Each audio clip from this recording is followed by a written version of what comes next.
Akawadhi weche goeko mag somo. Bengi mara KCB odiochieng' makawuono ochiwo omenda mag somo kata school scholarships ne jopuonjre mariwore kod skunde goeko mag sekondari e klas 9 kata form 1.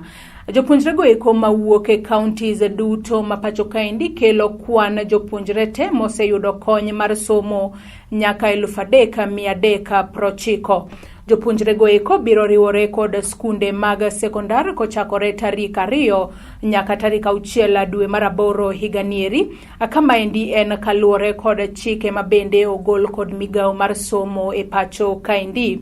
E kind jopuonjre goeko atamalo 40 kuomgi nigi ng'ol mopogore opogore ka atamalo 60 gin jopuonjre goeko mabende wuok e familia goeko mochando. Kanyakla jopuonjre 290 oyudo scholarship tok chopo dwaro duto moket mag jopuonjre goeko monego bed ni yudo kony makamago.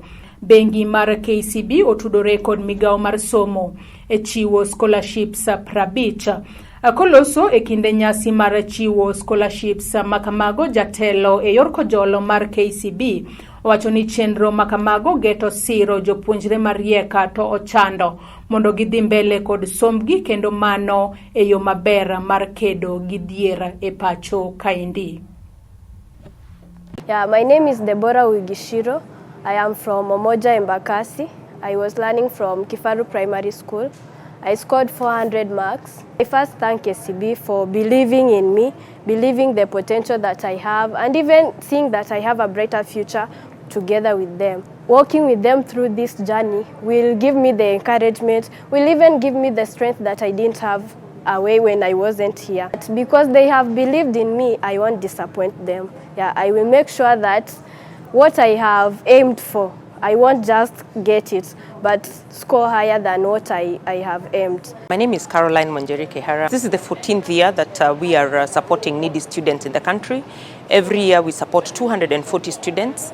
40% of the slots are preserved for persons who are abled differently, because as a bank we believe in diversity and inclusivity, and we believe that even the persons who have disability are not different from any other normal person. For this year and last year we partnered with the Ministry of Education to support 50 children. We have done another batch of 50 children. That makes a total of 100. And we are always keen to look out for partners to support as many students as we can. What we do is we cover tuition fee for the 4 years that the student will be in school. Over and above that, we cater for their pocket money to sustain them while they're in school. We provide for learning materials. We also provide school uniform so that they can also feel part and parcel of the school. We are very proud because we know we are investing in future leaders. This is not just a scholarship program, it's a leadership program. And we know that these bright students who probably would not have had the opportunity to be able to progress with their education will become the future leaders, will be the people who will shape the future of our country.